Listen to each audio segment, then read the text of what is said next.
मुंबईतील महायुतीच्या उमेदवारांसाठी पंतप्रधान नरेंद्र मोदी हे मैदानात उतरले। पंतप्रधान मोदींची उद्या मुंबईमध्ये सभा आणि रोड शो आहे। रोड शोच्या नियोजनाबाबत भाजपची आज बैठक आहे। मुलुंडमध्ये चंद्रशेखर बावनकुळे यांच्या उपस्थितीमध्ये ही बैठक होणार आहे। घाटकोपर दुर्घटनेनंतर रोड शोच्या मार्गात बदल होणार का हा देखील प्रश्न आता निर्माण झालाय। मोदींचा नियोजित रोड शो कसा असणार आहे पाहूयात ग्राफिक्सच्या माध्यमातून।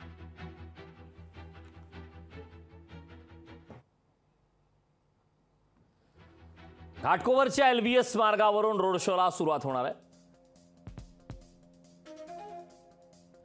भाजपच्या रोड शो साठी वाहतूक पोलिसांकडून मात्र निर्बंध जारी करण्यात आले। LBS रोड गांधीनगर जंक्शन ते नौपाडा जंक्शन पर्यंत रोड शो असणार आहे। माहुल घाटकोपर रोड मार्गावरील वाहतूक बंद राहणार आहे। मेघराज जंक्शन ते RB कदम जंक्शन मार्गावर 2 ते 10 ही वाहतूक बंद असणार आहे। दिनांक 15 मे रोजी मुंबई शहरामध्ये रोड शो असल्यामुळे LBS मार्गाचा वापर केला जाणार आहे।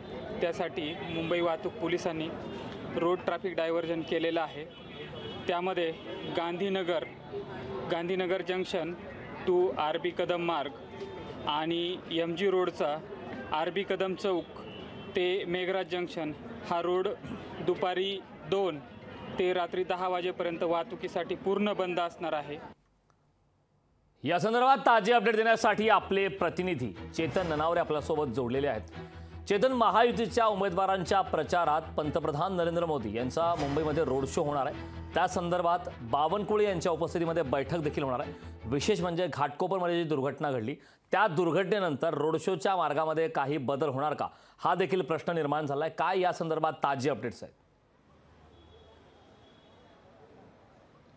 निश्चितच कारण कालच्या दुर्घटनेनंतर आज विरोधी पक्ष म्हणजे विशेषतः काँग्रेसकडून आता जोरदार टीका आहे ती उद्याच्या रोड शोवर होऊ लागलेली आहे। स्वतः विरोधी पक्ष नेते विजय वडेट्टीवार यांनी सांगितलं आहे की भाजपमध्ये थोडी जरी संवेदनशीलता असेल तर अद्यापही ज्या ठिकाणी दुर्घटना झालेल्या आहे, मृतदेह हाती मिळालेले नाहीये, अशा ठिकाणचा जो मार्ग आहे तो बदलण्याची गरज होती। रोड शो काढला नसता तरी चाललं असं। दुसरीकडे वर्षा गायकवाड यांनीही या रोड शोवर आता आक्षेप घेतलेला आहे। त्यांचं म्हणणं आहे की बचाव कार्य आहे अद्याप सुरू आहे, कारण होर्डिंगचं एकंदर जी साईज पाहिली अद्यापही काही गाड्या आहेत त्या खाली अडकलेल्या आहेत, त्यांचा बचाव कार्य सुरू आहे।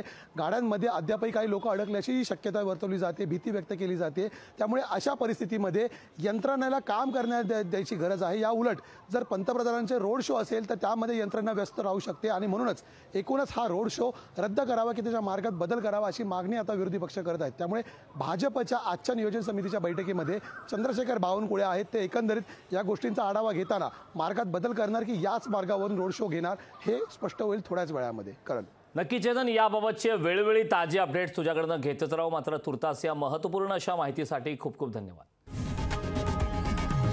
लोकशाही मराठी ऐका, पहा, जागरूक रहा।